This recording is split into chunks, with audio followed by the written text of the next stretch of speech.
minute of this middleweight matchup. His opponents. Porter's starting to open up. Gets some posture there.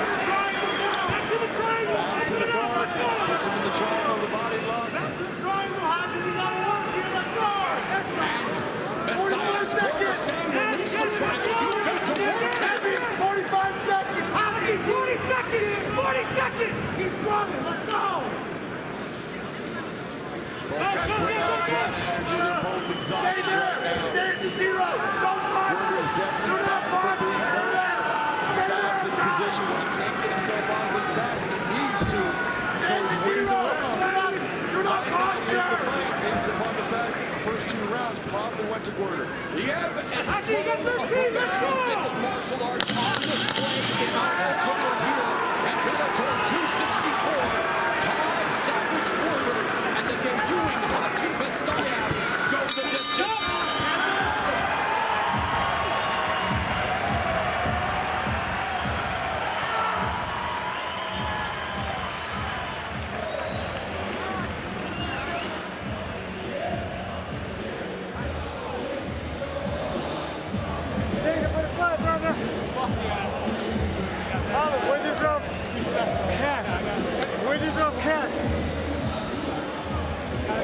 Blood and guts effort on both parts here tonight to kick things off, John. There was the left combination. Look at the kick.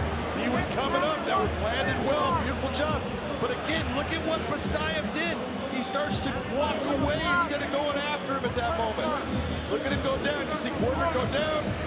Bestayev lands the kick. He is an up fighter. That's a good call by referee Kevin McDonald. And then he comes back with those knees. And Porter's able to get Bestayev on his back, and Porter starts to land the big heavy elbow strikes. A lot of good action. The round definitely goes to Bestayev. We'll see who the fight goes to, according to the judges.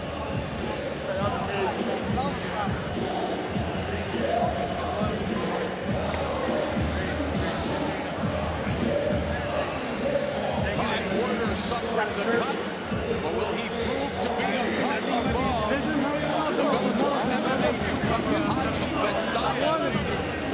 Porter went 3 for 5 in terms of takedown attempts, but Bestayev landing 6 of 7 knee strikes. In terms of punches thrown and landing, 25 of 67 for Porter, 22 of 55 for Bestayev in terms of total strikes. 53 of 104 for Porter, 43 of 99 for Bestayev. So a close encounter of the middleweight division kind. Let's go to Michael C. Williams. Ladies and gentlemen, after 3 non-stop rounds of action, we'll go with your 3 judges at Kingside. Marcel Burella, Dave Peabody, Eric Colon. All 3 seed exactly the same, 29-28 for the winner by unanimous decision, Haji Bestayev.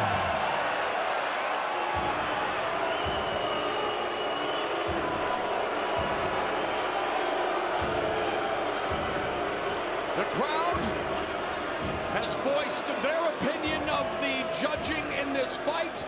Haji Bestayev escapes Mohegan Sun with a victory in his Bellator MMA debut. A bitter pill to swallow for Ty Savage Porter. And for the first time tonight, let us say hello to Jim Brown at the fight desk. Hello to you, Mauro. Thanks so much. All right, well, Gegard Mousasi, he has been on the Bellator roster since July of 2017, and in his 6 fights contested under that Bellator banner, he has gone on to become the only 2-time middleweight champion in the promotion's history. Let's go back to where his championship run began. Mousasi first captured the middleweight crown back in 2018 when he dethroned Rafael Carvalho in dominant fashion. Well, next up was the Red King, Rory MacDonald, at Bellator 206, where Gegard completely dismantled yet another former world champion.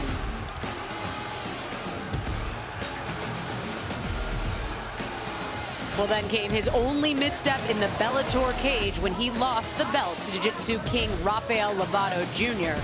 Now, due to medical reasons, Lovato steps away from the sport, leaving the division wide open and the belt up for grabs, which then sets up the super fight between the #1 contender Mousasi and welterweight champ Douglas Lima. Well, after 5 back-and-forth rounds, the belt was once again around Gegard's waist, and his second reign as middleweight champion began. Well, the returning champion tonight defends his gold against the #1 ranked contender, John Salter. And joining me here at the Fight Desk to break down all of tonight's incredible fights, we've, of course, got 2-time world champ Josh Thompson. And a new face to the Fight Desk, our #2 ranked middleweight and undefeated Austin Vanderford. Excited to have you with us tonight. I'm excited to be here. Well, before we get to the fights, I noticed you got a little new accessory on the arm there. Yeah, no, that is a good one. That's not the one I'm talking about, though. Yeah. What's going on? Are you okay? Yeah, a little training injury, 2 weeks in this, and I'll be good to go. We'd love to hear that because I know you have all eyes tonight on our main event. You are next in line to fight the winner tonight. So let's start with our champ, Gegard Mousasi, Josh. He has had this illustrious career that we've talked about, 6-time world champ, 56 professional fights, and as John McCarthy said earlier, he's taken very little damage in those 18 years. How unique is that? It's extremely unique. You want to know why? Because he's fought at heavyweight. He has a win over Mark Hunt. He's been the light heavyweight world champ as well in Strikeforce. Now he was the middleweight. This is the 2-time middleweight champ for Bellator. This is extremely unique because he's still good looking for someone who has 56 fights. He's a stud. He's well-rounded. All the things he does very well. You know that very well, Austin. Yeah, I think you hit it right there. He's so well-rounded. He's a tough puzzle to figure out, but you know, I think John Salter has what it takes to get it done tonight, so we'll see. Well, let's talk John Salter because he's a finisher, right? He's gone to the judges only 1 time in his 22 professional fights, but this is his first 5-round fight, Josh. You've been there many times. What is that mindset like in your first title fight? Look, there's a lot of pressure, but look, he's had problems with his conditioning before in the past, and he said, after talking with him on our podcast, weighing in, he said, look, I've remedied those problems. I made sure that the focus was my conditioning for this fight, but you potentially are fighting the winner of this fight. And so if that, you're coming up, yeah, you have fought a 5-round fight before, but not in Bellator and not in a big show. Tell me, what's going through your mind for preparation for this fight, a 5-round fight? Yeah, I think cardio is the most important thing. If I was John Salter, I'd be going out and getting the takedown early on, getting Gegard frustrated. So as we know, the wrestling takes a lot of energy, so we'll see. Well, as Josh, you said, he did tell us the cardio. He did work on that. Will it help his performance in those championship rounds, or will he get that quick finish that he's so well known for? Well, we'll find out later in our main event. But coming up next, we've got 2 fighters that are putting their unbeaten record on the line, right? We've got Everett Cummings, he's 15-0. Davion Franklin, he's 3-0. Now, when we talked to Cummings earlier this week, he said that it's his experience in the cage that's going to give him the advantage tonight. But Josh, there's a little bit more to this story than just that win column, isn't Yeah, there? there's 15 fights, but not all of them have been in Bellator. Not all of them have been the highest level of fights. Okay, now don't get me wrong. He has 2 wins in Bellator himself, but he's been away for a little bit. Now he's coming back again. Whereas Davion Franklin here has spent his whole career in Bellator because of the experience and because of what he has to offer. So that being said, Everett Cummings got his hands full, but how does Everett Cummings get it done? He likes to get it done kind of the same way you like to get things done, Austin.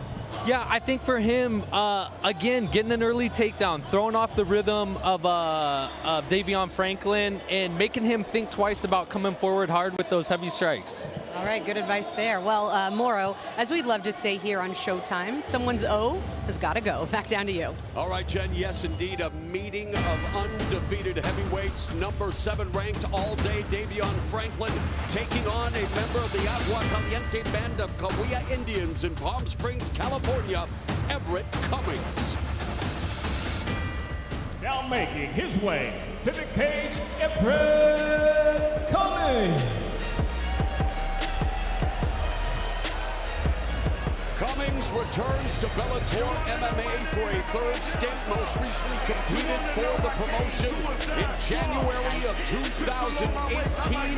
He's 2-0 in the Bellator MMA cage with 1 TKO and 1 rear naked choke. 15-0 with 1 no contest overall, all 15 wins inside the district. Look, I've watched Everett Cummings fight many times, and I will tell you right now, his ground game is very good, very heavy on top. He's got got great body position, and he's got good submissions. He definitely needs to get this fight, Davion Franklin, to the ground to be successful. He's finished 12 of his victories in the opening round, has 5 wins in under 1 minute, has never fought past the second round. The longest fight of his career, 7 minutes, 7 seconds. And now, this is all day, Davion Franklin.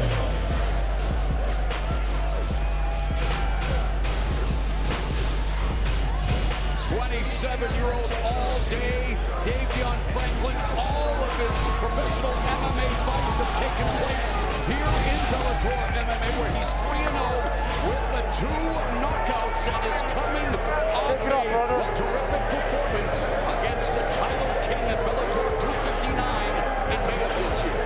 The real thing about David, look, he's a fantastic athlete, super strong, super fast, but he needs to settle down. Look at him throwing huge shots here. Look at how hard he's throwing. He can knock anybody out with just touching them, and that's what he needs to figure out. Beautiful left hook over the top. He comes back. Big right hand. Left right. Goes in. That's the end of the fight. Davion Franklin has the power to put anybody out without really swinging hard. Franklin says he feels like he has a mental edge over all of his opponents because he never looks at it like it's going to be a fight. He says he is looking to wipe the floor with, quote, this dude. He says he's really going to be trying to end this man, and the referee is going to be responsible for saving him. Look at very simple put. Look at the tail of tape. 3-0 for Davion Franklin and 15-0 for Everett Cummings. Both with great records. We'll see who can keep that O at the end of their record. Well, the one man who will always remain undefeated. Here is Michael C. Williams. Live on Showtime, Bellator MMA moves now to the heavyweight division, scheduled for 3 5-minute rounds. Dan Murgliata. Thank you, brother. Dan Murgliata is the 3rd man in the cage for this heavyweight showdown. Davion Franklin, 3-0 with 2 knockouts. Everett Cummings, 15-0 with you ready, sir? contest. You ready, 6 sir? knockouts. Let's go, gentlemen, 9 fight. submission wins. The bell, round 1. Franklin in the red gloves. Cummings in the blue. And Cummings immediately attacks the lead leg of Franklin. Third heavyweight champion Ryan Baker involved in the light heavyweight round 3. And that kick already hurt Cummings. And one day Davion Franklin wipes the floor. You all right, brother? This dude, Davion Franklin, starching Everett Cummings, making it 4 in a row to kick off his career in the big show. And this is what we were talking about with Davion. He is so athletic, so strong, so powerful. All he has to do is settle down in the fight. In his earlier fights, you can see where he would get himself trying to tear the head off his opponent. All he's got to do is touch him and they go out. Let's watch this in real time. Yes, it was so nice, we have to show it twice. All day Davion Franklin is on the loose. Very nice. Oblique kick. You watch Davion set this shot up. Watch the oblique kick.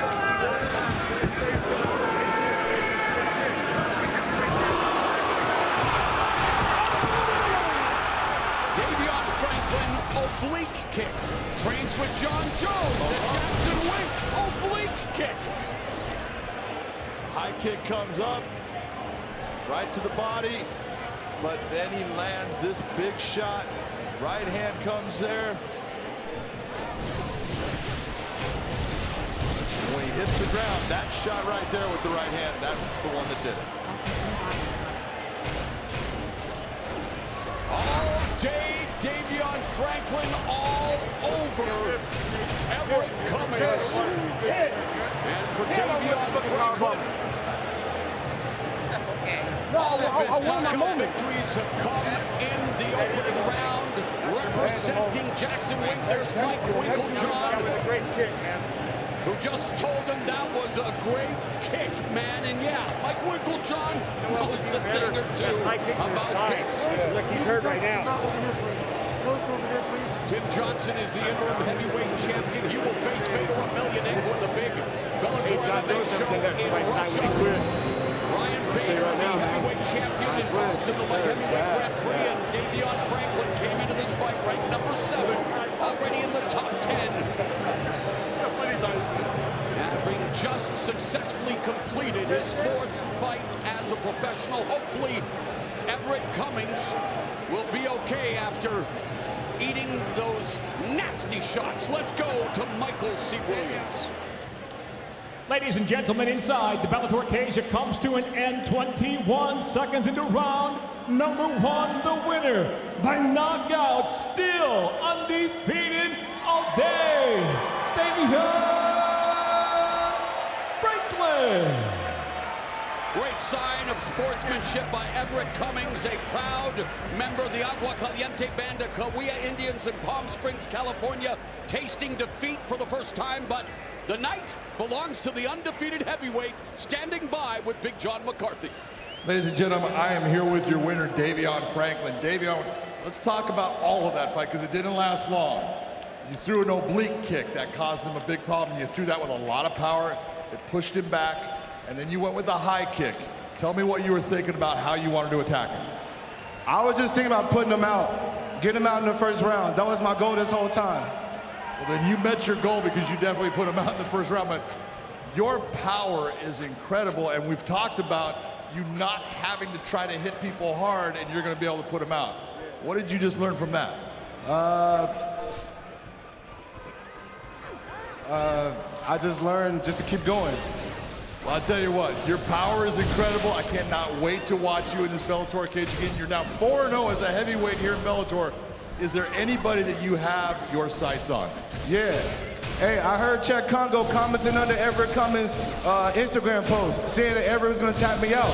Hey, Czech Congo, step up. You'll get done the same way, if not worse. What's up? Sounds good to me. Ladies and gentlemen, give it up for your winner, Mr. Davion All Day Franklin.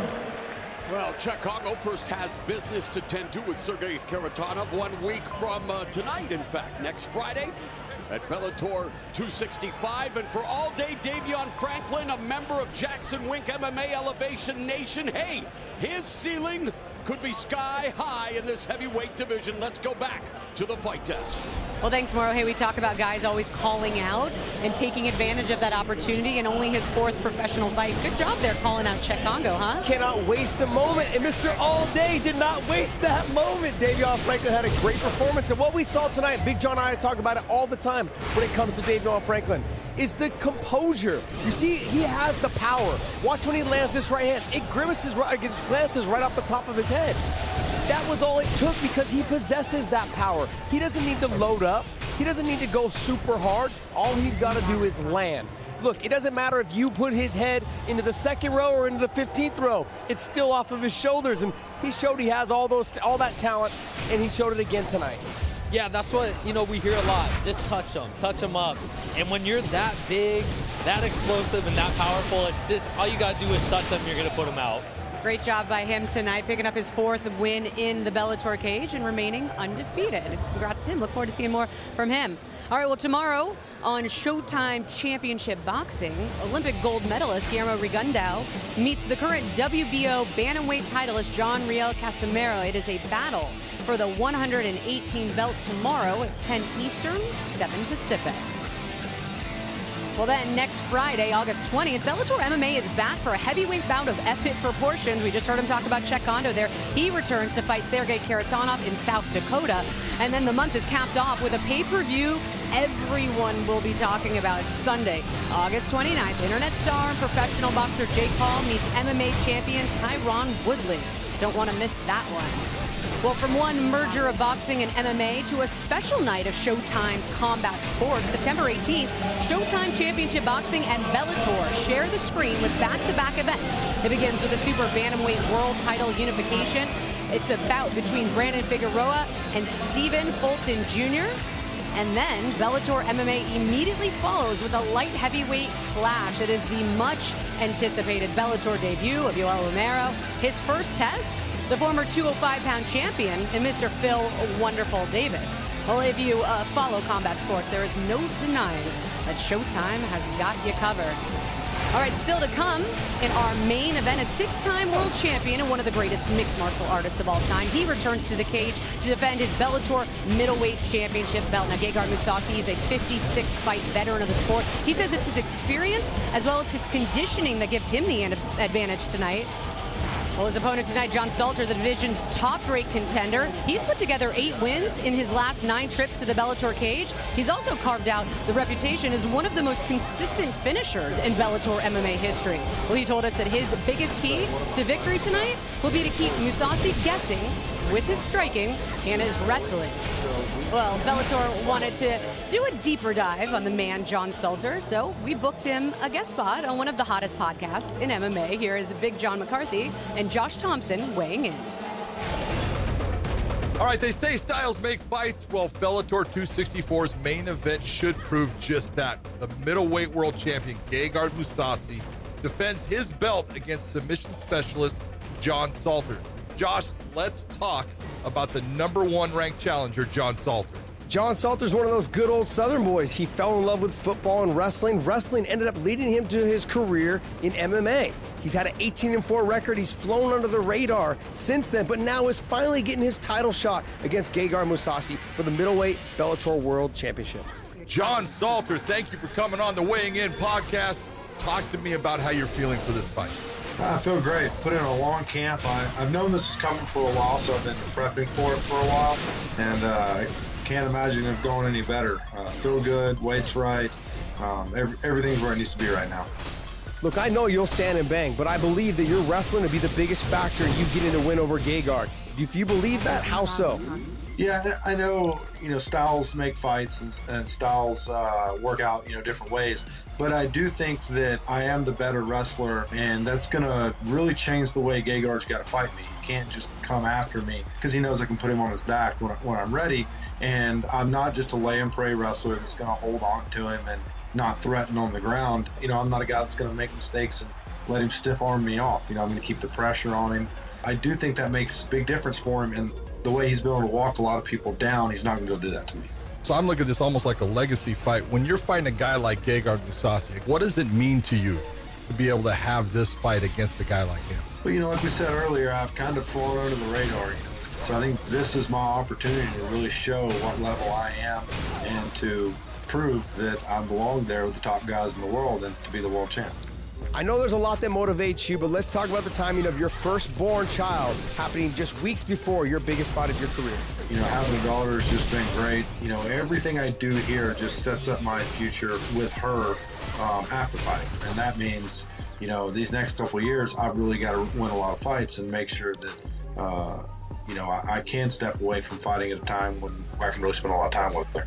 Do you look at it like this is potentially your last chance at being a world champion?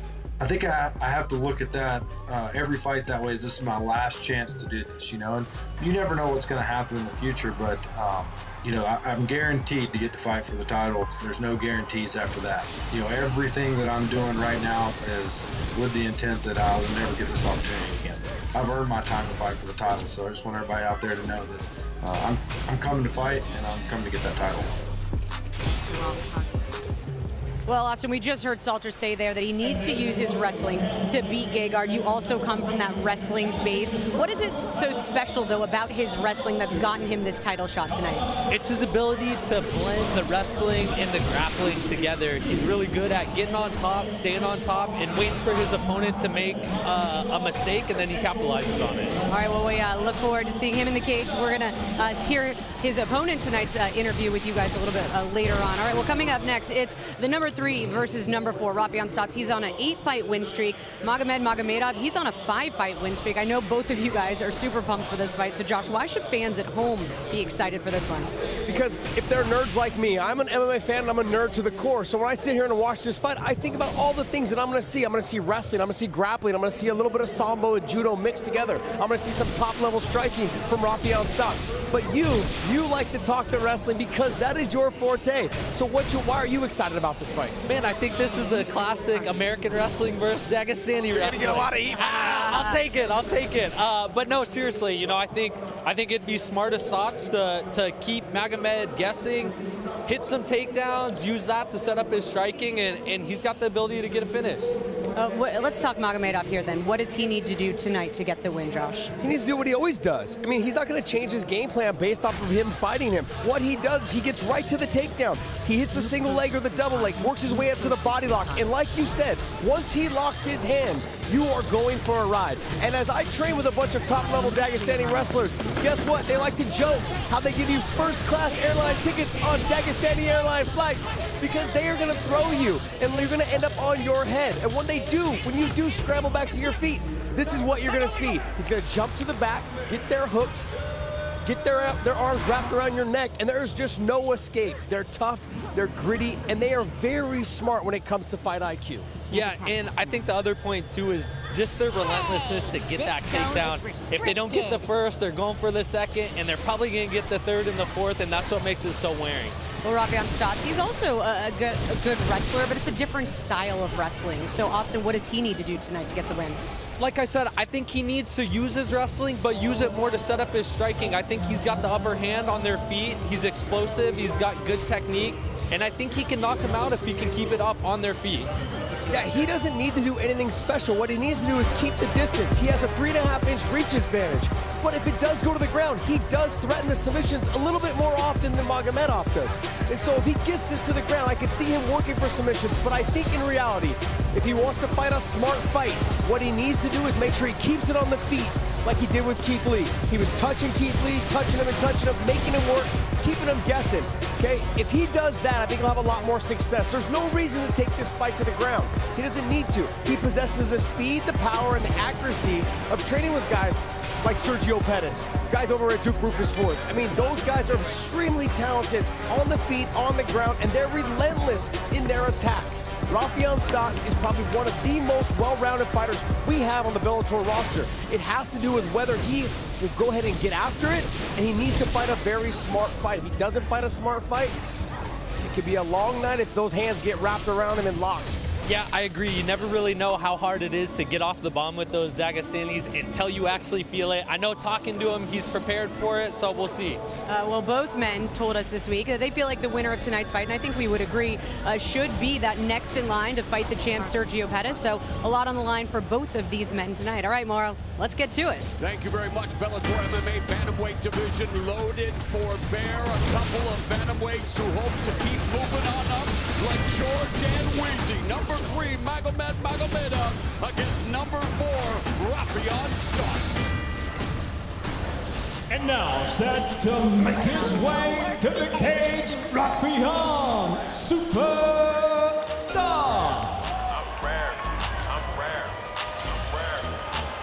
Charisma oozing out of every one of EuroAion Superstar's pores. The 32-year-old enjoying his walk to the Bellator MMA cage. And why not, John? He is 4-0 in Bellator, 16-1 overall. Currently on an 8-fight win streak, coming off a victory over the incredibly talented Canadian Josh Hill at Bellator 258, May 2021, where we saw Stotts take his game to an even higher level. Look at Stotts is outstanding. I'm one of the guys that tried to get him here. I was trying to talk him into signing with Bellator. He finally did, and he is one of the top members of a stacked 135 bantamweight division. And represents Rufus Sports. Duke Rufus is trainer, of course. That's also the home of the current bantamweight champion, Sergio Pettis. Obviously, they've had conversations, and when time comes, you want it's something? all about business. But for now, the business is Magomedov. No doubt about it. And now, making his way, Magomed Tiger Magomedov.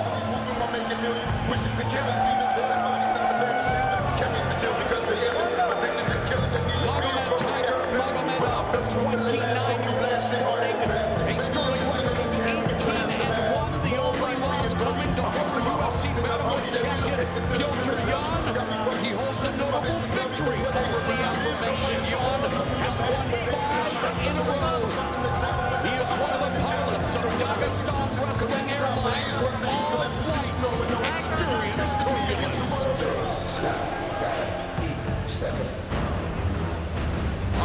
say for this incredibly close bantamweight matchup. Look at the records here, Moro. 18-1 for the Tiger, Magomedov, and 16-1 for EuroAion Superstats. It says it all. And here's another #1, Michael C. Williams. Here at Mohegan Sun Arena live on Showtime, Bellator MMA now features 3 5-minute rounds in the bantamweight division. Introducing the blue corner, at 5'7", weighing in 136 pounds, nearly perfect as a professional, 16 wins, just 1 loss. By way of Houston, Texas, he fights out of Milwaukee, Wisconsin, EuroAion Superstar.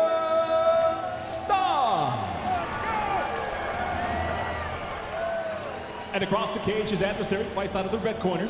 At 5'7", weighing in 135 3/4 pounds, near perfect as well. He stands with 18 professional victories, only 1 defeat from Makhachkala, Dagestan, Russia. Introducing Magomed Tiger Magomedov. And the referee in charge, Todd Anderson. Todd Anderson in charge of this pivotal matchup at 135. Magomedov 2-0 with a rear naked choke win in Bellator, 18-1 overall. Stotts 4-0 with 1 rear naked choke in Bellator, 16-1 overall. The bell in round 1. Magomedov in the red gloves, Stotts in the blue. Stotts fighting out of the southpaw stance. It's Magomedov who tests the waters early with the low kick. Spinning back fist. Making sure Stotts is paying attention early, John. Head kick. That's good. That's exactly what EuroAion needs to do. He needs to put Magomed on his back foot. If you keep Magomed stepping off of that back foot, that's going to slow down the takedowns that Magomed utilizes so well. Already, both guys, the takedowns that Magomed utilizes so well. Already, both guys tired.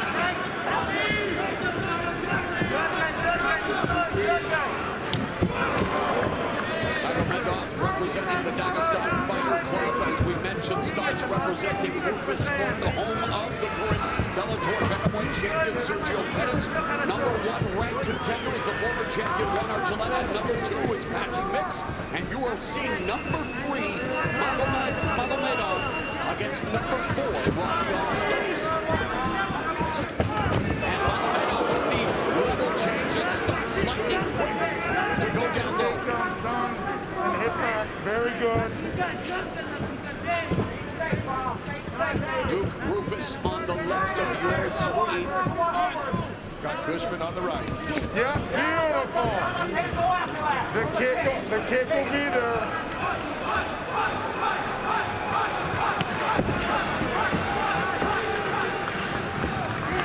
When we were looking at this fight, this is exactly what we knew was going to happen at the beginning. Both these guys are so good. There's going to be this feeling out process, but this is going to start to To the midsection by Magomedov. It's so hard. Magomedov, his first professional fight was in 2011. This is a guy that grew up fighting. At 5 years of age, he started basically what we talk about as MMA. Magomedov coming off a rear naked choke victory over C.J. Hamilton at Bellator 255 this past April. Both come in riding waves of momentum and want to keep their winning streaks going, knowing full well how deep the division is and how critical a loss could be. One of the things you're seeing right now that is very important in this fight for EuroAion Superstats is he is able at this time to control the center of the cage. He's the one when there is some movement. He's the one that's coming forward. He's able right at this time to actually, for the most part, keep Magomedov towards his back foot. He might be able to take the rest of this fight off. This is something with a lot of commentating of their own. They definitely is speaking to each other. Magomedov fainting, trying to get Stotts to commit in hopes of landing a scintillating counterattack. Meanwhile, Stotts finally with the jab. There's another feint with the knee by Magomedov.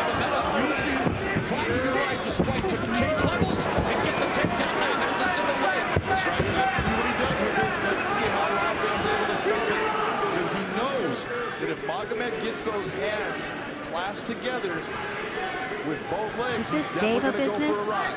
Stotts began wrestling as a junior in high school, was a two-time NCAA Division II national champion. 2012 and 13, wrestling for University of Nebraska Kearney, the same school Kamaru Usman wrestled at. So Stotts has the wrestling credentials, so does Magomedov. And there's just a difference in the wrestling. They do it differently, and that's the question of how does Stotts, when he gets in this position with Magomedov, what does he do to stop what Magomedov is so good at? And congratulations to the United States wrestling team. Won 9 medals at the Olympics, more than any other country in Tokyo. Every competitor from the men's freestyle team captured a medal, including a pair of golds from heavyweight phenom Gabriel Stevenson and former Penn State standout David Taylor. While the women's side, Tamara Mensah-Stark made history as the first black woman to win gold in wrestling for the United States. She was fantastic, but that was a very telling moment right there. Magomed was not able to bring Rafael Stotts to the ground. Rafael was able to get himself out, did not receive any damage. Beautiful kick out, and Rafael coming with the takedown. Stotson has the back of Magomedov in the late stages of the opening round.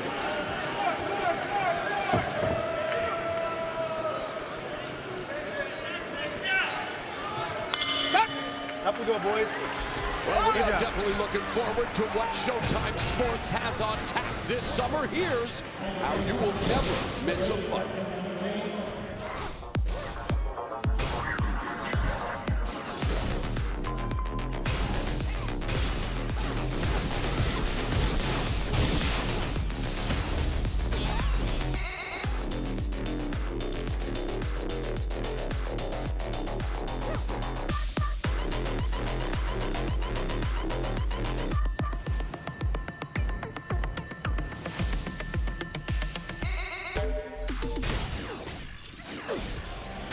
Bellator MMA on Showtime here at Mohegan Sun Arena as we revisit some of the action from the opening round. This was a telling moment right here. Magomed getting in on the leg. He was only able to get to a single leg. He tries to elevate it up, bring it up in a treetop position. Rafael fights it off.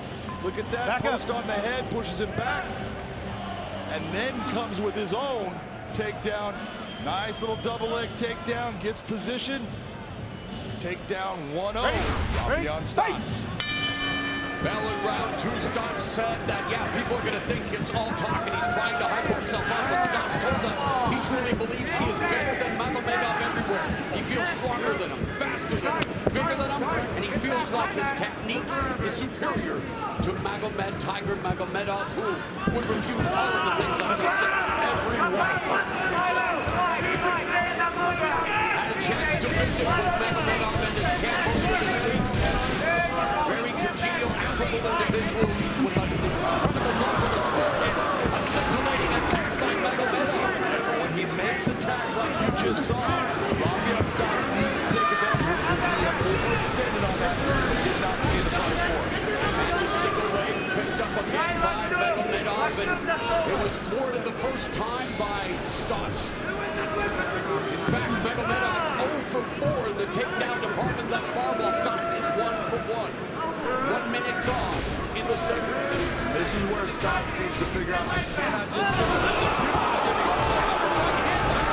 Beautiful spinning elbow by Magomed, and then a beautiful counter right like you were talking about, Warren, by Rafael Stotts. You see Magomed coming right back into pressing and clinching Stotts up against the cage.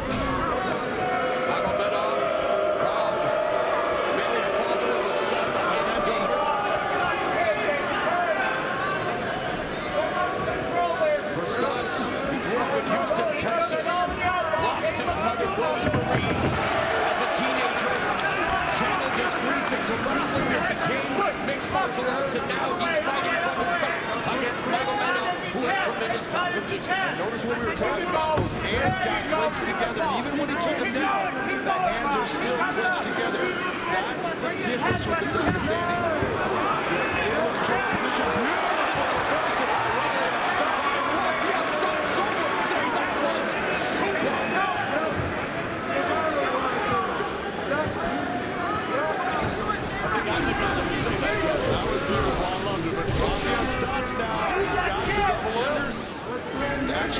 see that Magomed's got his arm inside. They're in a 50-50 position here.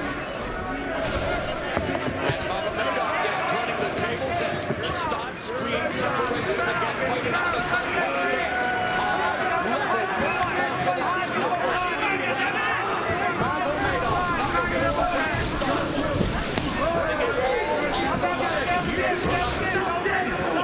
Difference you're seeing in this round, you're seeing Magomed make the adjustment on the heels coming forward more than he did in the first round. Stotts needs to change that. He needs to get back to being more offensive in this open area. Magomedov started training MMA at 17, made his pro MMA debut in April of 2011. For Stotts, he picked up MMA training at the age of 22 with Jens Lou made his pro MMA debut in May of 2015. Boy, Jens Pulver had himself a Hall of Fame career. Jens Pulver, one of the pioneers of the sport, the first light heavyweight champion of the sport. This is probably heavyweight lightweight champion of the sport. This is a guy that fought everywhere. Japan, here in the States, he is a legend. A minute and a half left here in the middle frame. Very much a tactical affair. There's a rear front kick by Stotts, and they are looking to trying to find the openings, and there is the shot by Magomedov, and stymied by Stotts when loads a punch kick combination. That's the type of counter that Rafael Stotts needs to utilize every time. Magomed comes in. Employed by Stotts. You've got to make Magomed pay for those attempts at bringing you to the ground. You know, Josh Thompson calls himself a nerd. The former 2-time champion has amazing IQ for the fight game, and I know he's salivating at the fight desk watching this unfold. Oh, we talked about this. We said it's going to be like two just mean hamsters going after each other with just incredible technique. And right there, you see Rafael Stotts. That jab, he needs to start going to it more. He needs to start opening up. Overhand right, left hand by Magomedov. 30 seconds left in the second round.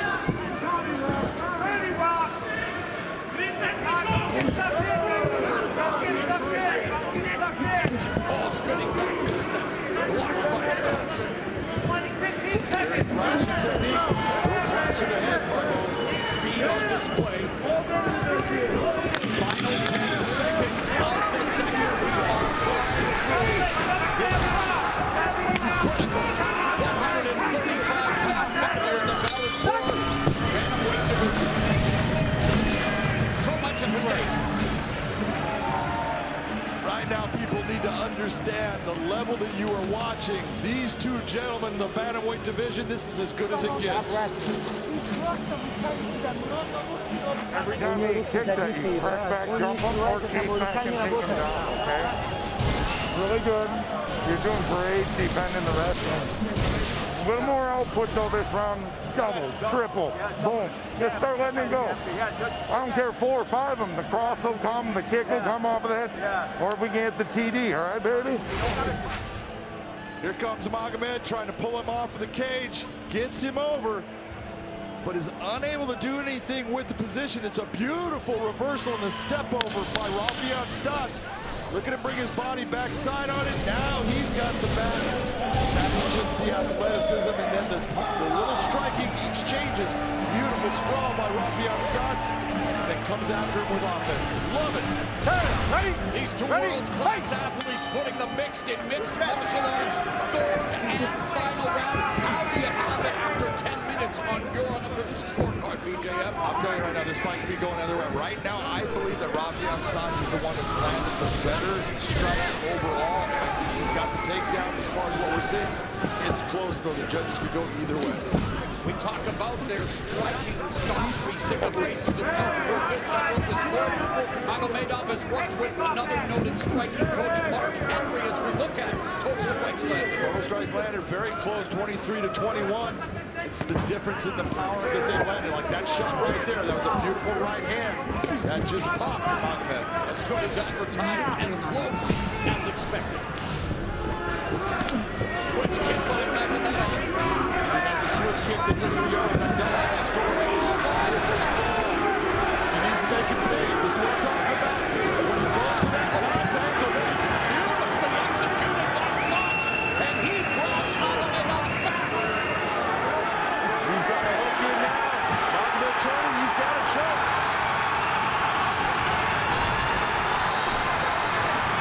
That hand that he's supposed to lock it down, that needs to get behind the head. It is not in position. Rear naked choke wins. All 4 of Stone's submission wins have come via this form of choke. And if you're going to go pound to pound, bury your hands into the ground so he cannot attack and pull him off. Magomedov has never been stopped. Rafael needs to get that left hook. He's got his left just sitting there until they're holding him with the right hook. Magomed could spin him, end up on top. Now he's got both hooks. The crowd screaming in support for Rafael's superstars fighting out of Milwaukee by way of Houston. Rafael Stotts can take that right arm, start climbing it up his shoulder to continue to pressure on the neck. And for Magomedov. Magomedov for the what we call a baseball grip on that arm to keep that locking arm from being able to put into place. But look at what Rafael's doing. That arm is in place. If he can climb that up his shoulder, he can make that choke work. The subtle techniques of mixed martial arts on display. Rafael Stotts with more than enough time left in the fight as we have reached the midway point of the 3rd round, still fishing for his 5th rear naked choke victory and by far the biggest of his blossoming career. Oh, this is the biggest fight of his career by far. He has faced good competition, but Magomedov is top tier. This guy is special. You're seeing right now, this position, he's starting to lose it. He needs to think about position. And instead, Magomedov now takes over in top position, immediately tries to neutralize the arm. And that right there tells you that Rafael Stotts' arms got tired and he settled for this. He should never have settled for this. He should have felt, I was losing the position.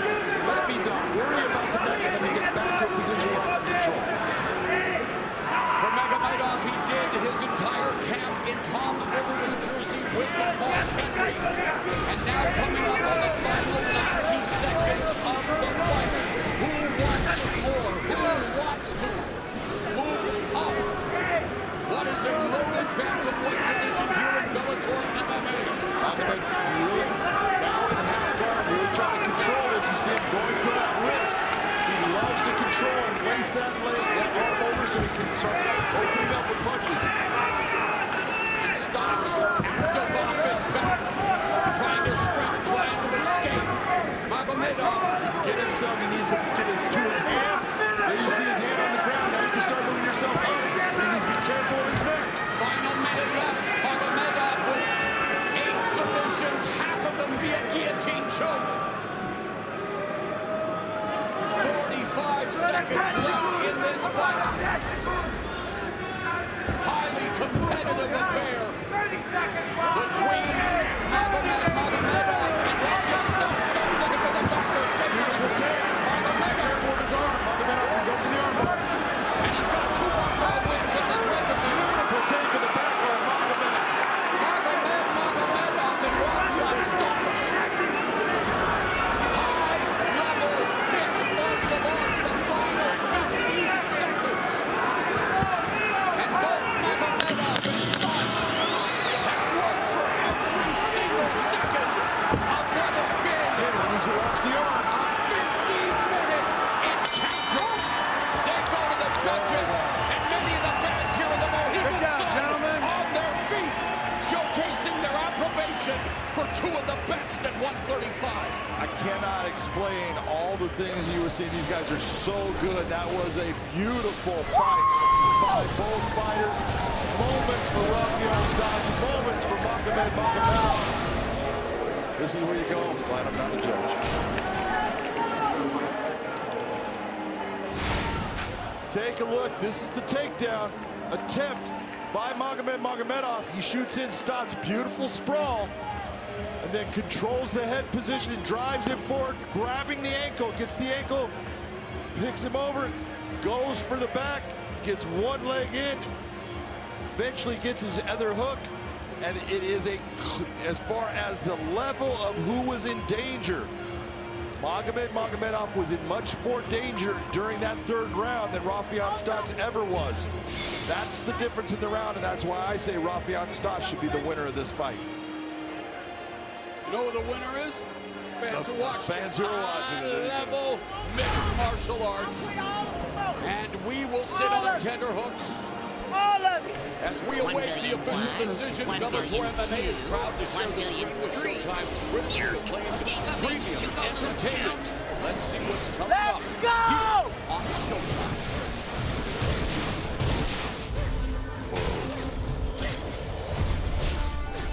When I look in the sky at night, I've got the knowledge that there's something out there. The New York Times story changed everything. Whether you accept it or not, some people actually saw this stuff. Imagine if it was acknowledged that UFOs exist. Our ocean would suddenly feel so much smaller. The world needs to get ready for what's about to happen. You love the game. The chance to take someone else's power for yourself. You can't deny that when you feel good. You never take me down. You got hurt, we You say going to the great treasure room in the sky. What do you want us to do? Light his ass up. Univark style. This is when the fun starts for me.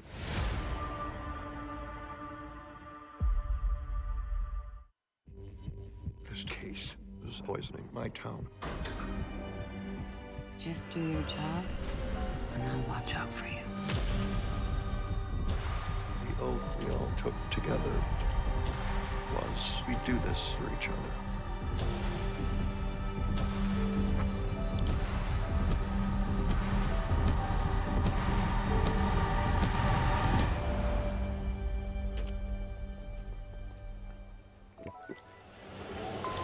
Fights like these where I am grateful to be, well, seated at cage side. What a fight. Let's find out who the winner is. Here is Michael C. Williams.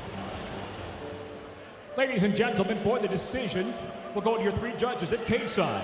Your first, Marcel Varela, scores the fight 29-28, while judges Brian Miner and David Hagan both see it the same, 30-27. I'll have it for the winner by unanimous decision, EuroAion Super. Is this Data business? Let's go! Best in the world! He definitely deserves his flowers after that performance, and his mom, Rosemary, looking down and smiling on her baby boy, EuroAion. Let's go to Big John. I want that cheddar. Plus, oh, my bad. Okay. Go ahead. Ladies and gentlemen, I am here with your winner, EuroAion Stotts, and I just want to say that's what MMA is all about. That was a fight between two guys that absolutely are at the top of their game. How are you feeling after getting that win?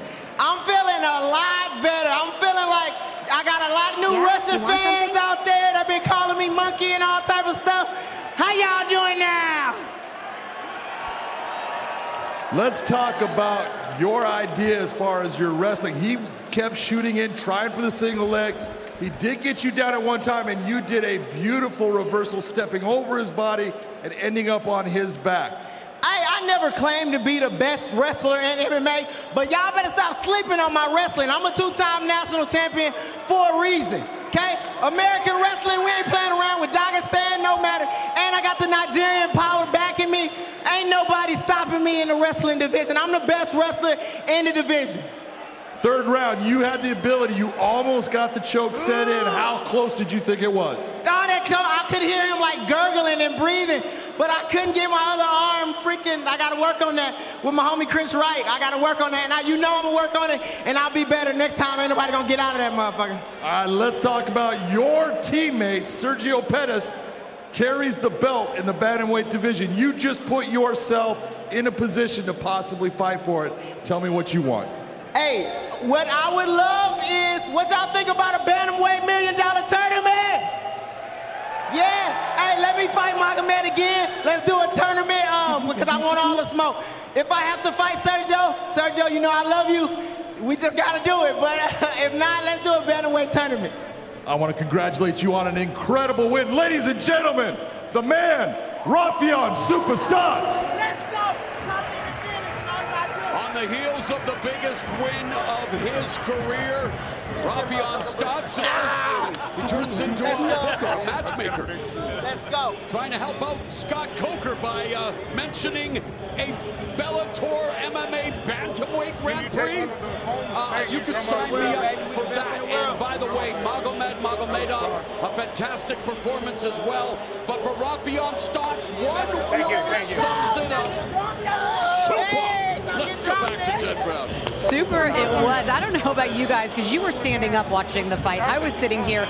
I was on the edge of my seat that entire time. He talked about not having any concerns going to the ground, using that wrestling. Josh, what did you think? I broke my cufflink. I'm excited. That's why I had to run. Ran back to the hotel room to give me my other cufflink. Look, I have to remind people, before tonight, Magomedov was the only guy to beat Peter Yan.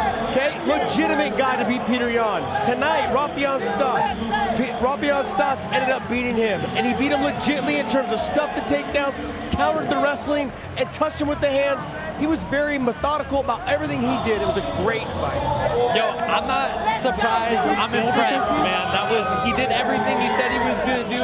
He used his wrestling, and American wrestling won out on this one. Well, he hinted, and played a little matchmaker there, pitching Scott Coker. We've heard rumblings of that potential bantamweight world title. What do you think about that being a Grand Prix and maybe putting him on the opposite end of the bracket against his teammate Sergio Pettis? Yeah, if I was him, I would say as long as Magomedov was in the Pettis side, that's fine. Let him fight Pettis, right? Yeah, exactly. Let him fight Pettis now that I've already done and I've beat him. Look, I think it's a great idea because you want to know why? I think the most stacked division right now, as we speak, is the bantamweight division in Bellator. Yeah, 100%. And what a storyline would it be, too, to see he and Sergio win the finals, fight for $1 million.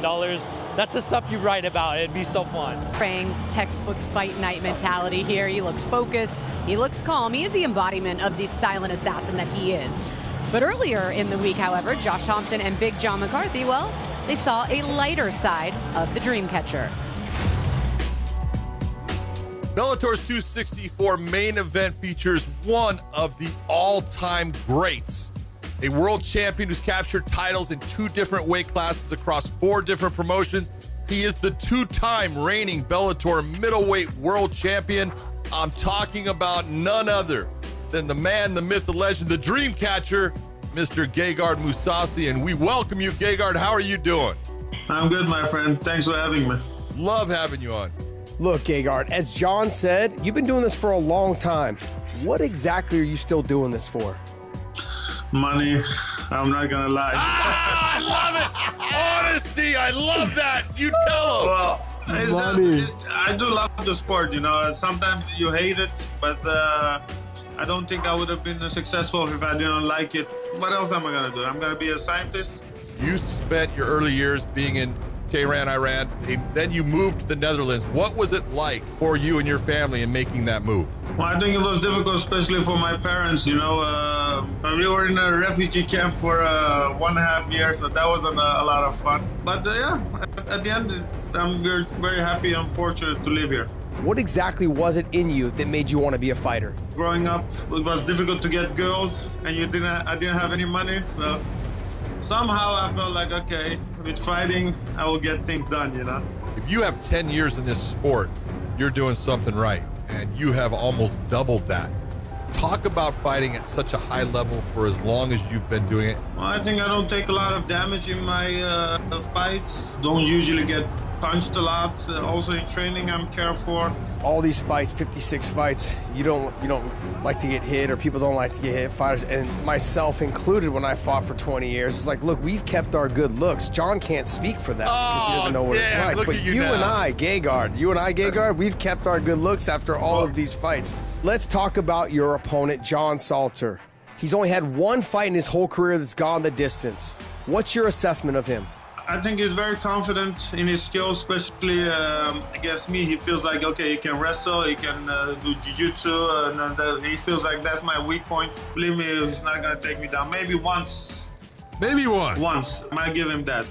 And then he's going to get tired. This fight, I really want to get a finish because those last 2 fights were decisions, and I'm not happy about that. So he will finish me or I will finish him, but it's not going to be... No judges needed. I'm not going to try to score points and run away. Well, you got to appreciate Gegard's honesty there, but you also have to appreciate how, Josh, you were so good at getting those digs in on Big John McCarthy when he can't respond. I have no choice. He's done it to me several times on air. I got to get him when I can. Yeah. All right, Austin, so let's talk. You are going to face the winner tonight, and you have said if you had the choice, you would pick Gegard Mousasi. Why? Because the man's a legend. I mean, he very well could be the best middleweight in the whole sport. So to go out there and beat a guy like that would just solidify my own legacy. Well, you've got one of the best seats in the house to find out who your next opponent will be. Well, coming up next, it's our co-main event. We've got former welterweight champ Andrei Korshkov. He's taking on power puncher Sabah Homasi. Now, Korshkov, Josh, he's known for that unorthodox style of attacks, and that is what makes him so dangerous. Yeah, he's extremely dangerous. He's good all the way around. He's got great flying attacks. He's got great kickboxing. He's got great hands. What he loves to do is he likes to mix up his hands with his flying knees. He gets you thinking about the low kicks. He gets you thinking about the hands, and then he leaves his feet to try to land that flying knee. But the one thing he possesses is he possesses big power in his kicks as well as his hands. But I don't want to get too far away from that because look, in this fight, Austin, he needs to utilize what he does so well, which is his wrestling. Okay, to fight someone who is your teammate in Sabah Homasi. Sabah Homasi possesses a lot of power. What Korshkov needs to do is make sure he utilizes his wrestling to get the win. Yeah, I agree. I think it'd behoove him to go out there and mix up his striking with his takedowns, get Sabah a little tired, because look, if he stands in front of Sabah and tries to trade, it could be a bad night for him. Well, Sabah told us this week that his key to winning tonight is to find a balance between being patient and being explosive, which he's so good at. So you're his teammate, Austin. How does he control that aggression that we love against a dangerous opponent in Korshkov tonight? Look, what makes Sabah fun to watch is the aggression, so we don't want to take that away from him. We want him to bring that out, but just being smart and finding times where he can let it down a little bit, touch Andre up a bit, and then really look for the knockout once we get going a little. Yeah, he doesn't really, all he needs to do is be patient. Like how we talked about Davion Franklin. All he's got to do is be patient, because you can see he possesses power. Every time he throws it, if he touches you, it doesn't matter if he knocks your head into the first row or the 15th. He has power in his hands, as well as he likes to do things that Korshkov likes to do is leave the ground as well with his flying knees. He's got power in his hands. He's up for fight of the year against Paul Daley because of his explosiveness and all the things that he does really well. Yeah, I agree. I mean, and we could see another one right here. We could see a fight of the year right here, and that's what makes us so excited about this fight. Well, Homasi has won 4 of his last fights, and knows a win over a decorated champ like Korshkov would propel him up the rankings. So can he get it done tonight? Well, it is time to find out. Mauro, back down to you. All right, Jen, thank you very much. Our co-feature, and it features former Bellator welterweight champion Andrei Korshkov against the number 10 ranked Sabah Homasi. Ready now to make his way to the cage, Sabah, the Sleek Sheik Homasi.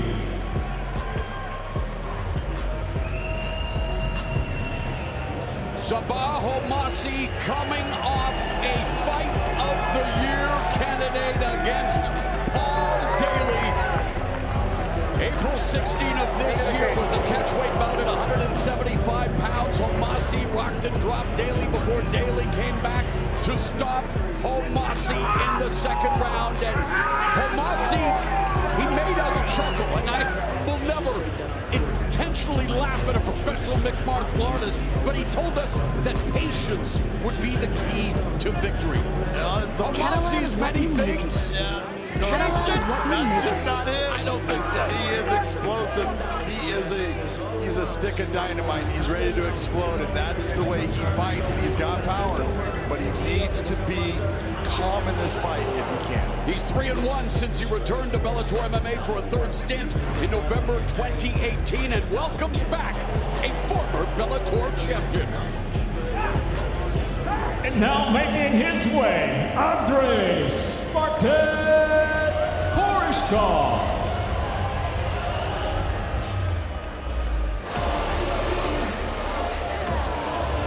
For the first time in nearly 2 years, Andrei Korshkov rocks the ramp to the Bellator MMA cage. He has rattled off 10 victories across his past 13 appearances.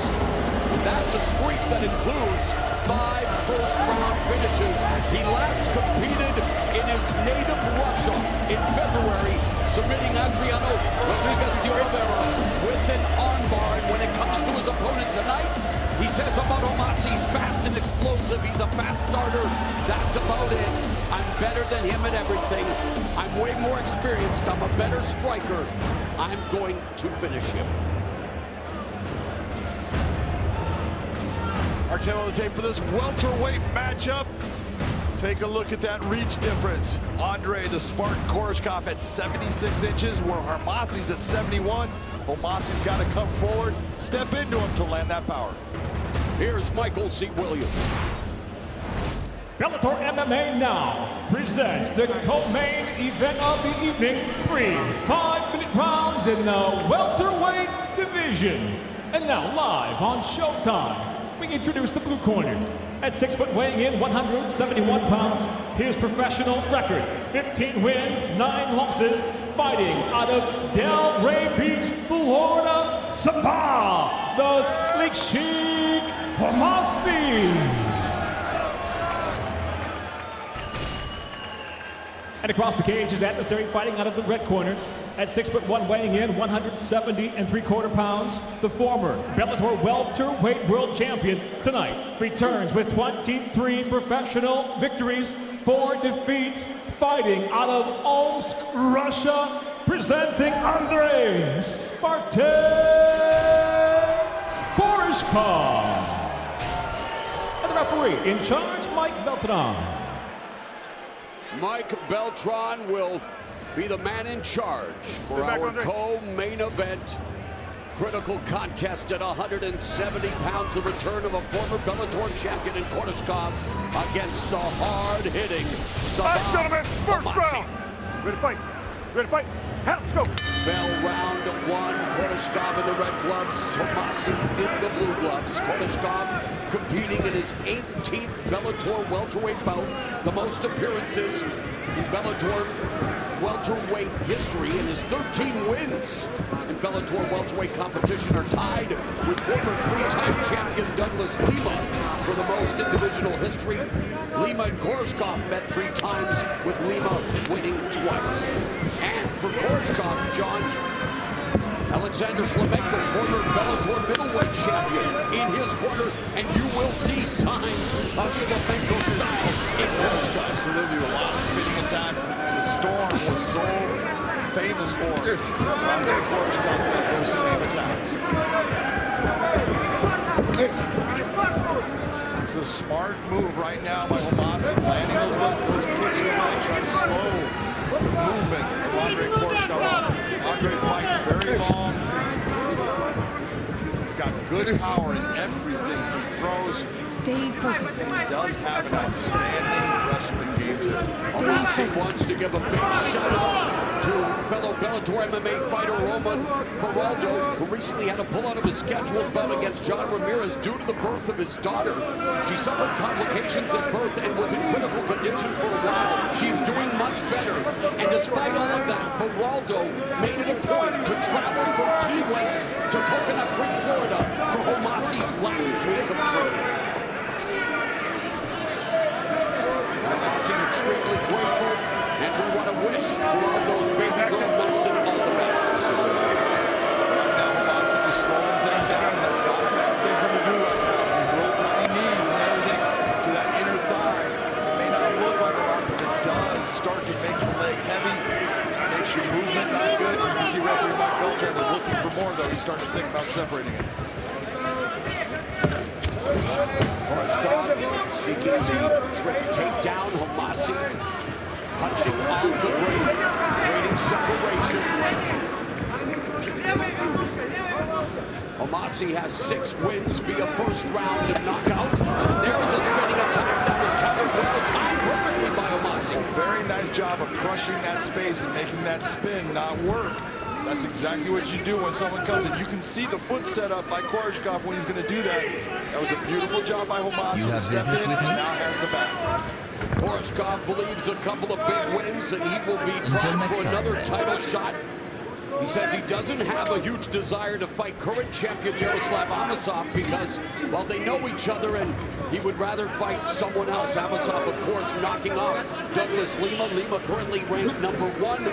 Michael Page ranked #2. Lima and Page will renew hostilities across the pond later this year. Just a little bit down the road. Mossy again going back to that clinch, and again, it's not real exciting, but this is good work by Sabaho Mossy. Koreshkov is doing a good job of controlling the left arm of Homasi, but Homasi with that underhook is able to at least keep his back up against the cage. Nice little left hand by Homasi.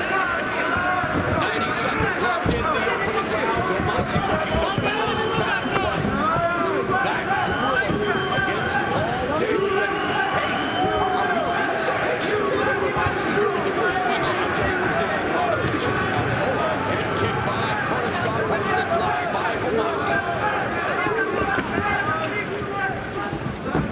He has a game plan. You can see that he's gone through this. Oh, there's a flying knee that connected with Homasi. Shot of Homasi, and now Homasi trying to stifle the offensive onslaught of Koreshkov, managing to do so.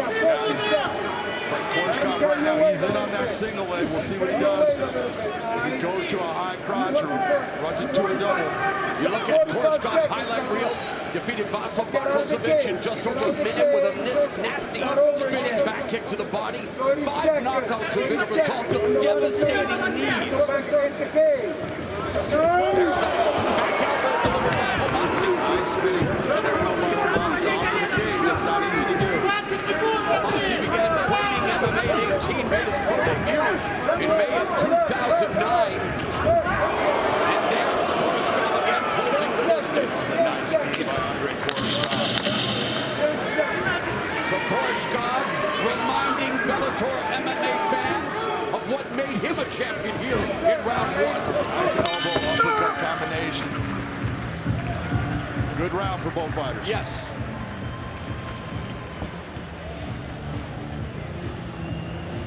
Still to come tonight in the main event. Gegard Mousasi, competing in his 57th professional mixed martial arts bout, begins his second reign as middleweight champion against John Salter, the #1 contender, who's only gone the distance once in his career against Mousasi's training partner, Costello Van Steenis. Both are 36, and both are getting ready for tonight's much-anticipated main event. And you talk about styles clash in that matchup. We talk about the styles matchup in this one, John. Right now, I'm very impressed with what Sabaho Mossy has done. I don't think he won the round, but he was in control of himself. He didn't let his emotions go. He didn't go crazy at any point when all of a sudden he was getting hit. He didn't sit there and just try to get it back right away. He was very composed. He's following his game plan. This is a nice job by Sabaho Mossy. You know, I thought that Andre Koreshkov got the round. Bell round 2, Koreshkov getting instructions from his mentor, his role model, Alexander Storm Shlemenko, who wanted Koreshkov to train in Florida. He did so for the final 3 weeks of camp because it's the same time zone this year at the Mohegan Sun, so getting acclimated to that. Koreshkov fighting out of Omsk, Russia. Nice use of the uppercut by Koreshkov. And we talk about the dynamic offensive attack of Koreshkov. 9 of 9 in terms of knees landed. He has 5 knee knockouts in his career. Look at those total strikes. 21 of 41 for Homasi, 25 of 46 for Koreshkov. Homasi flying out of the jab, attacking the outside low leg kick by Homasi. Nice little head movement by Homasi. Body kick. Again, it wasn't not so much kick, the knee came out of the Homasi. To the liver by Koreshkov, paralyzing Homasi for a moment. Now delivering a couple of knees. Homasi needs to be able to get a hold of him, slow it down, or move himself off the cage.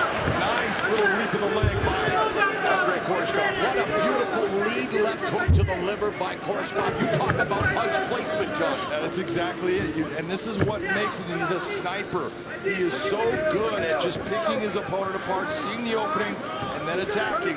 Nice job by Homasi to get back to his feet, use the cage. Very smart.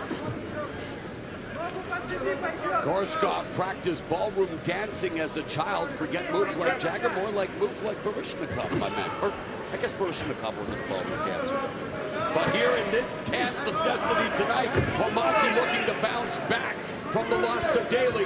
Koreshkov's corner, that's Alexander Shlemenko watching on intently. Right now he's happy with what he's seeing from his fighter. 3 minuty, Andrei, 3 minuti. Andre gaining some space. Uppercut toward them, but Homasi exploding forward now. Nice job by Homasi to answer back. Homasi misses with the left hand kick. Spinning back fist just misses for Koreshkov. And you get the feeling that this could end at any moment. And the knee connects again to Homasi's noggin. Sprawled by Koreshkov. Homasi diving at the legs. Koreshkov now comes around the back. Homasi trying to use the cage, get himself back to his feet.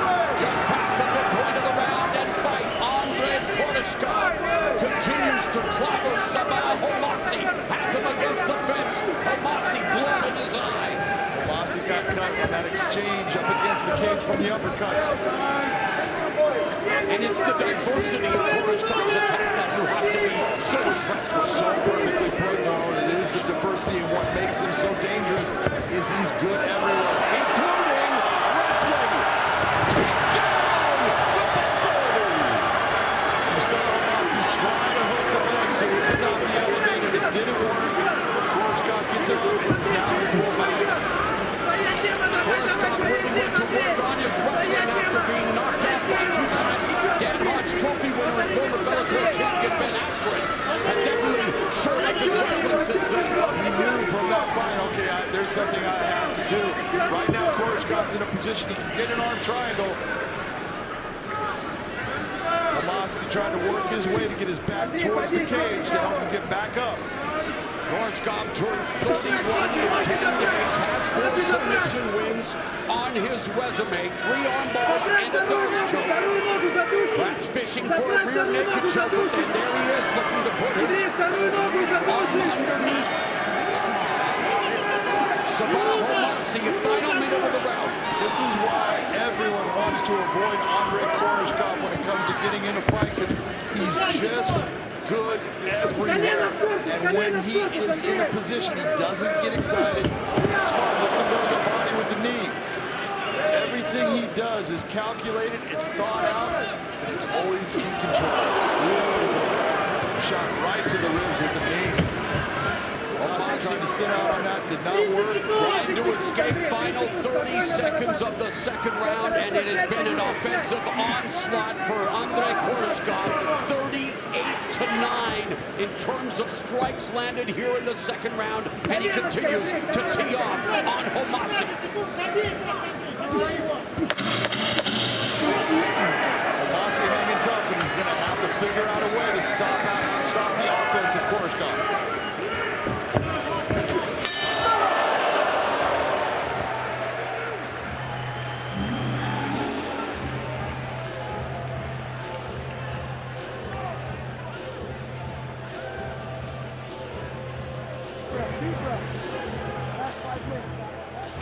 Let's take a look at some of the action here. Koreshkov with the uppercuts. One of those is what ended up, the knee coming in. Now Homasi gets cut. Beautiful knee right there. That's the one that did it. And then just gets to the position where now, look at that under, he trips the leg, pulls the leg out with his leg. Big flying knee jump. Hit the shoulder first. That's what saved Sabah. Took some of the power off that, then tries to elevate. You see him get past the leg. Now he's got him elevated. Brings him for a ride coming down. Sometimes what will happen is that arm will dislocate.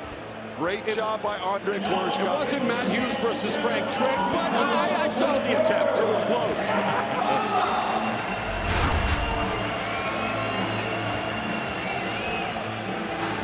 Great crowd on hand, firmly invested in all of the action throughout the night here at Mohegan Sun Arena. We are set. Ready to fight. Ready to fight. Hey, let's go. for the third and final round of this welterweight matchup between former Bellator 170-pound champion Andre Koreshkov, who avoided that wild windmill right hand by Omasi, and Omasi put himself in bad position because of it. Yeah, definitely. This is big-time overextension. Now his head is in a position he needs to be able to move it away from the elbows. But you have to be very impressed with what Sabah Omasi has been able to do in this fight. He's remained calm. It's just been the techniques. Nice sit-up from Omasi, but he still doesn't get out of the position. It's just the technical level of Andre Koreshkov. He's going to come with another knee to the body here. He's holding the ankle. We're going to drive the head down. A nasty knee to the side. Another knee to the side. You can see he's thinking about it before. You can see him try to set it up. Everything he throws has power on it.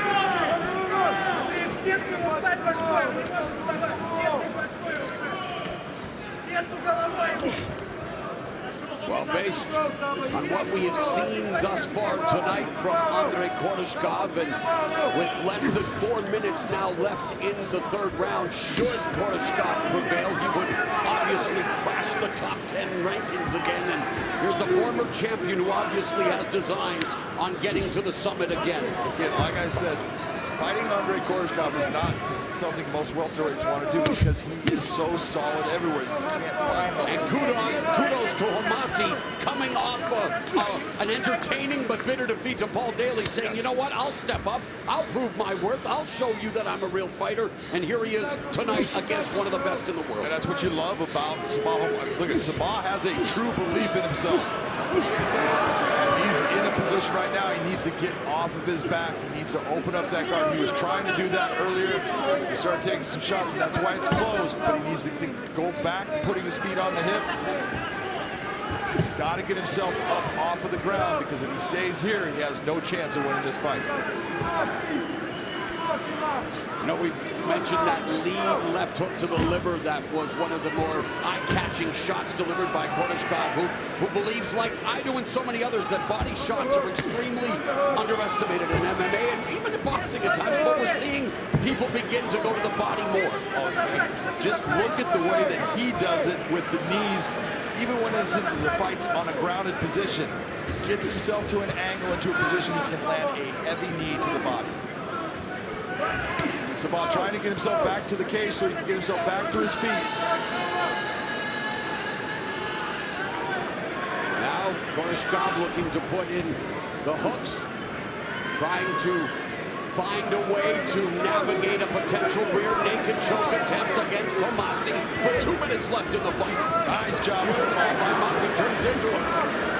Into the open guard of Koreshkov. Big explosive movement by Sabah to get himself turned. He's in a position where he can at least try to posture. You see Koreshkov holding those arms, keeping his posture down so he cannot be hurt. Oh, heel strikes. Royce Gracie, which UFC was it? The first? I think that would be number 1. Final minute and a half of the fight. Now Koreshkov sitting his back up towards the cage.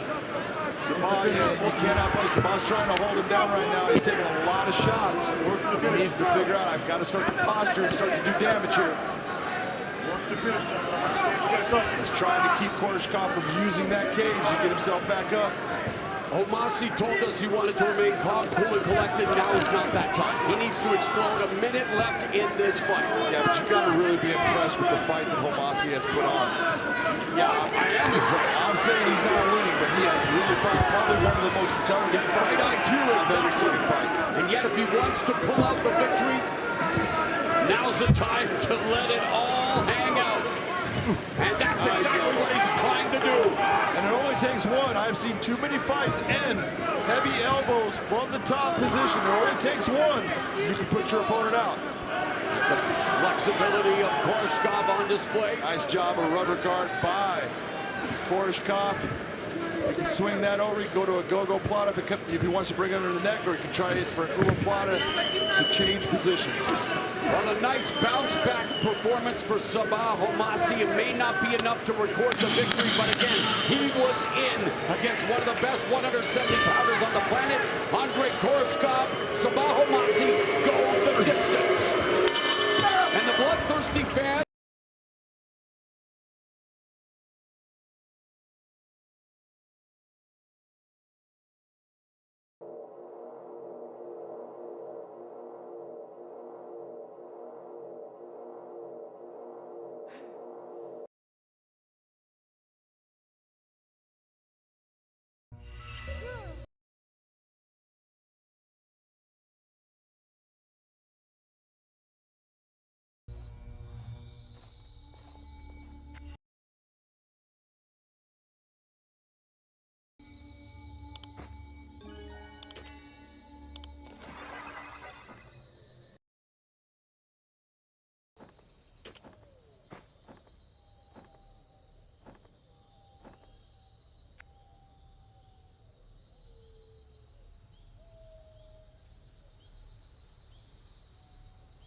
target does not exist.